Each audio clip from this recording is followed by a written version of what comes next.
ডাক্তারের ওষুধ দিছে, প্রেসক্রিপশন দিছে জামাত ইসলামীর পক্ষ থেকে। জন্য ভিটামিন দিয়েছে আর আমার জন্য গ্যাস্ট্রিক দিছে, ব্লাড গ্রুপ মাপাইছিলাম।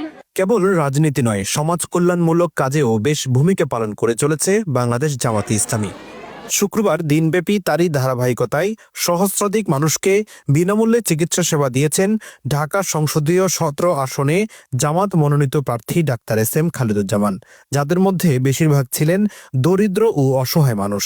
ঢাকার মহাখালীতে আয়োজিত এই মেডিকেল ক্যাম্পে চিকিৎসা সেবার পাশাপাশি ওষুধ বিতরণ করা হয়েছে একদম বিনামূল্যে। আমি আসছি, আমার এই পায়ের পিছন সাইডে পানি আসে, এর লেগে অনেক ভালো লাগতেছে। ওষুধ কিছু দিছেও, আবার আসতে বললো যে মানে এই একটা ওষুধ বাহির হয়েছে, বিকালে আসা নিতে বললো। ওষুধ নেওয়ার জন্য আসছি। ডাক্তারের ওষুধ দিছে, প্রেসক্রিপশন দিছে জামাত ইসলামীর পক্ষ থেকে। আমার হলো ওর জন্য ভিটামিন দিয়েছে আর আমার জন্য গ্যাস্ট্রিক দিছে, ব্লাড গ্রুপ মাপাইছিলাম, ওগুলো চ্যালাইন দিছে। আসলে আমাদের সৃষ্টি জগতের মানব সেবাটাই সবচাইতে বড় সেবা। আমাদের বর্তমান 17 আসনে ডাক্তার খালেদুজ্জামান স্যার, উনি ডক্টর, এছাড়াও উনি বাংলাদেশ জামাত ইসলামী সংগঠনের সাথে সম্পৃক্ত। ফ্রি মেডিকেল ক্যাম্পে পরিদর্শনকালে ডাক্তার এস.এম. খালেদুজ্জামান জানান, জামাত নির্বাচিত হয়ে দেশের ভার গ্রহণ করলে নিশ্চিত করা হবে স্বল্পমূল্যে স্বাস্থ্যসেবা।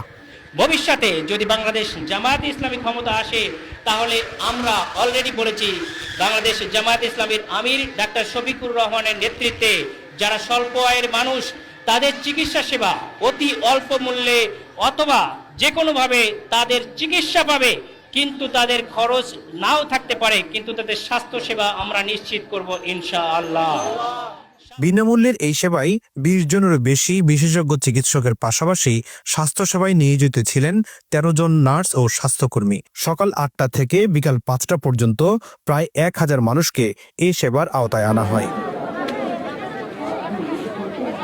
জ্বর, সর্দি, কাশি, গলা ব্যথা, ডায়াবেটিস, উচ্চ রক্তচাপ, ডায়রিয়া, শিশুদের বিভিন্ন রোগ, গাইনি সহ দেয়া হয় বেশ কয়েকটি রোগের প্রাথমিক চিকিৎসা।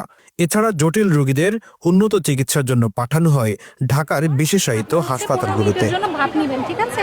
তাহলে এইভাবে করলে ইনশাল্লাহ ঠিক হয়ে যাবে, আস্তে আস্তে ছোট হয়ে আসবে, ঠিক আছে? সমস্যা